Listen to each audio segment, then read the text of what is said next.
Bonjour chers tous, que Dieu vous bénisse très abondamment. Eh bien, Dieu t'a parlé. Il y a un avenir qui t'est réservé en lui, mais cependant, tu fais face à des adversités. Les choses semblent ne pas prendre la direction qu'elles devaient prendre en ce qui te concerne. Tu es totalement paniqué. Tu peux regarder au lendemain, mais tu ne vois rien à l'horizon. Mais cependant, je voudrais te dire une chose. Dieu attend de toi que tu crois simplement. Il n'est pas obligé de t'expliquer ce qu'il va faire pour que tu puisses croire. La Bible dit, heureux ceux qui croient sans avoir vu. Imagine un seul moment.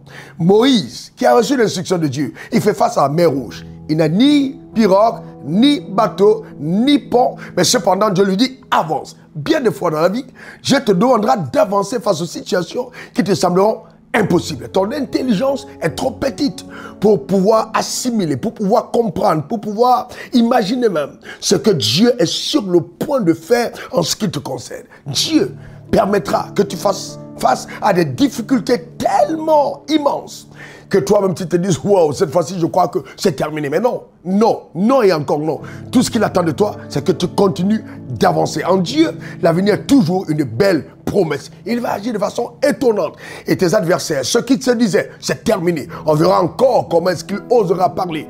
Comment est-ce qu'elle se réjouira encore. Mais ils vont observer de façon subite et soudaine la même puissance de Dieu qui agira en ta faveur. Dieu a toujours cette capacité de frayer un chemin là où tout semble être perdu et fermé. Ne doute surtout pas de sa capacité à accomplir dans ta vie ce qu'il a dit qu'il va faire. Pense en ce moment à Joseph, vendu par ses propres frères. Eh bien, on a même pleuré son deuil. Il arrive chez Potiphar. La Bible dit, et la prospérité l'accompagna. C'est-à-dire que même dans ces épreuves, Dieu n'avait pas abandonné le plan, la vision qu'il avait montrée à Joseph. Joseph n'avait ni femme, ni maison, ni voiture, ni propriété, mais la prospérité accompagnait Joseph dans la maison de Potiphar. Pourquoi? Parce qu'il y avait un plan en marche. Dieu est extraordinaire, il est puissant. Ah, quand je pense à Joseph, il s'est dit, je suis arrivé au firmament, je suis arrivé au summum du summum de la gloire. Il est dans le repos chez Potiphar, mais cependant, l'orchestration divine, la femme de Potiphar tombera amoureuse de Joseph. Beaucoup diront, mais c'est diabolique, c'est satanique, il a été attaqué. Non, il n'était pas attaqué du tout. Cet amour de la femme de Potiphar pour Joseph était orchestré par le ciel. Car il fallait que quelque chose de vraiment terrible arrive dans le cœur de Potiphar pour qu'il puisse laisser Joseph aller dans sa destinée. Souvent, les gens t'aiment trop.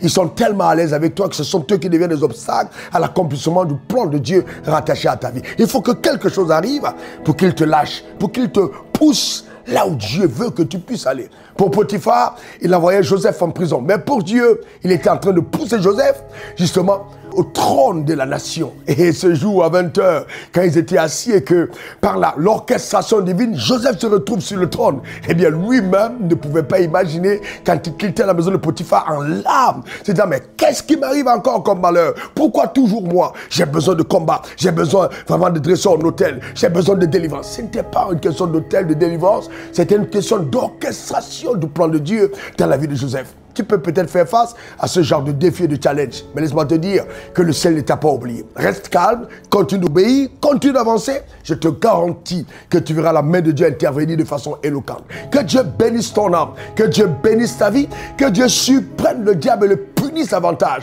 Que tes ennemis constatent en face de la table dressée devant eux par Dieu combien le buffet de ta destinée est glorieuse et sublime. Écoute-moi très bien, tu as été conçu par Dieu pour révéler sa gloire sur la terre des hommes. N'abandonne surtout pas, continue d'avancer, même si tu ne comprends pas. Comment est-ce que ça va se faire? Continue de croire. L'avenir pour toi, encore je le dis, est une belle promesse. Dieu connaît les plans qu'il a formés sur ta vie. Allez, que Dieu te garde.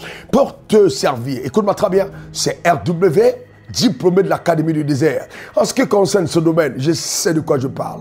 Les gens que Dieu aime, et il ne les prive jamais de faire face à certaines adversités, car seule l'adversité va révéler l'immensité de la gloire de Dieu rattachée à ta vie. On est ensemble, s'il te plaît, donne-moi ton témoignage, les jours à venir. Je te réserve de très belles surprises. On est ensemble. Allez, bye bye, on se dit à la semaine prochaine. Au revoir. Demeure béni. Bye bye. Suivez le révérend sur les réseaux sociaux, Facebook, Instagram, Twitter et YouTube. Et suivez-nous en scannant le QR code.